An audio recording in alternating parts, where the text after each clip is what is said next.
Student learner YouTube চ্যানেলে তোমাদের সকলকে স্বাগত জানাই। আজ আমাদের আলোচ্য বিষয় পঞ্চম শ্রেণীর পরিবেশ ও বিজ্ঞান বিষয়ের সেকেন্ড সামারেটিভ এক্সাম অর্থাৎ দ্বিতীয় পর্যায়ক্রমিক মূল্যায়নের একটা উত্তর সহ নমুনা প্রশ্নপত্র নিয়ে। ফুল মার্কস তোমাদের থাকবে 30 এবং সময় থাকবে 1 ঘন্টা। প্রশ্নপত্রটা তোমাদের সেট নাম্বার 2। সরাসরি স্ক্রিনে তোমরা উত্তর সহ নমুনা প্রশ্নপত্রটা দেখতে পাচ্ছ। 1. সঠিক উত্তরটি নির্বাচন করো। 1 × 10 = 10। 1-1 পরিবেশ দিবস পালন হয় 5ই জুন, 5ই জুলাই না 5ই সেপ্টেম্বর? সঠিক উত্তর হবে 5ই জুন।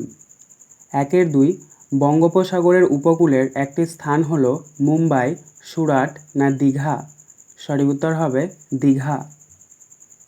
1-3 বঙ্গভঙ্গ হয়েছিল যে বছরে তা হলো 1947, 1950 না 1905? সঠিক উত্তর হবে 1905 সালে। 1-4 সুন্দরবনের একটি নদী হলো তিস্তা, বিদ্যাধরী না দামোদর? সঠিক উত্তর হবে বিদ্যাধরী। 1-5 মুর্শিদাবাদের মিঠিপুর থেকে নদিয়া নবদ্বীপ পর্যন্ত গঙ্গার নাম হুগলি, পদ্মা না ভাগীরথী? সঠিক উত্তর হবে ভাগীরথী। 1-6 একটি প্রাকৃতিক কীটনাশক হলো জবা পাতা, নিম পাতা না কুমড়ো পাতা? সঠিক উত্তর হবে নিম পাতা। 1-7 বাঁশের কেল্লা তৈরি করেছিলেন বিরসা মুন্ডা, তিতুমির না সিধু কানহু? সঠিক উত্তর হবে তিতুমির। 1-8 সুন্দরবনের বিখ্যাত প্রাণীটি হলো ভারতীয় বাইসন, একশৃঙ্গ গন্ডার না রয়্যাল বেঙ্গল টাইগার? সঠিক উত্তর হবে রয়্যাল বেঙ্গল টাইগার। 1-9 বন্দে মাতরম গানটির রচয়িতা হলেন রবীন্দ্রনাথ ঠাকুর, বঙ্কিমচন্দ্র চট্টোপাধ্যায় না জীবনানন্দ দাশ? সঠিক উত্তর হবে বঙ্কিমচন্দ্র চট্টোপাধ্যায়। 1-10 একটি লুপ্তপ্রায় মাছ হলো সরপুঁটি, ইলিশ না বাটা? সঠিক উত্তর হবে সরপুঁটি। 2 নিচের প্রশ্নগুলির সংক্ষিপ্ত উত্তর দাও। 2 × 5 = 10। 2-1 স্বাধীন ভারতের প্রথম প্রধানমন্ত্রী ও প্রথম শিক্ষামন্ত্রী কে কে ছিলেন? উত্তর স্বাধীন ভারতের প্রথম প্রধানমন্ত্রী ছিলেন জওহরলাল নেহেরু ও প্রথম শিক্ষামন্ত্রী ছিলেন আবুল কালাম আজাদ। 2-2 তরাই অঞ্চলের মাটি উর্বর কেন? উত্তর তরাইয়ের একটি বিরাট অংশ পর্বতের পাদদেশে অবস্থিত। তিস্তা, মহানন্দা প্রভৃতি পাহাড়ি নদীর পলি জমার ফলে মাটি উর্বর হয়। 2-3 নিত্যবহ নদীতে সারা বছর জল থাকে কেন? উত্তর নিত্যবহ নদীগুলি বরফ গলা জলে পুষ্ট, তাই নিত্যবহ নদীগুলিতে সারা বছর জল থাকে। 2-4 পশ্চিমবঙ্গের রাজধানী কোন শহর? পশ্চিমবঙ্গের কোন শহরটির প্রাচীন নাম তাম্রলিপ্ত? উত্তর পশ্চিমবঙ্গের রাজধানী শহর কলকাতা। তমলুক শহরটির প্রাচীন নাম তাম্রলিপ্ত।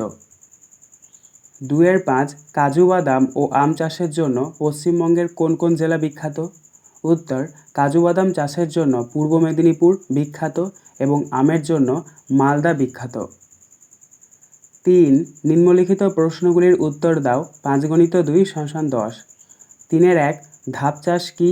বেশি রাসায়নিক কীটনাশক ব্যবহার একটি অসুবিধা লেখো। আর ডিভিসি এর পুরো নাম কি? উত্তর প্রথমে তোমরা লিখবে ধাপ চাষ। পাহাড়ের ঢালু জমিতে সিঁড়ির মতো ধাপে ধাপে জমি কেটে চাষ করাকে ধাপ চাষ বলে।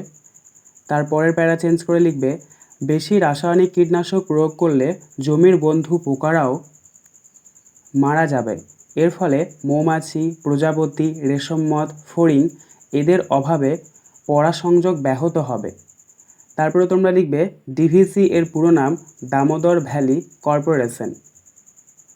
3-2 প্রদত্ত জেলাগুলির সদর শহরের নাম লেখো। দার্জিলিং, কালিম্পং, হাওড়া, অর্থাৎ এগুলোর তোমাদেরকে সদর শহরের নাম লিখতে হবে।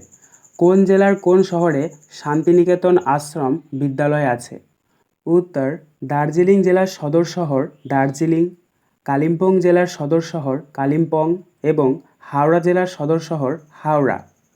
পরের প্যারা চেঞ্জ করে লিখবে বীরভূম জেলার বোলপুর শহরে শান্তিনিকেতন আশ্রম বিদ্যালয় আছে।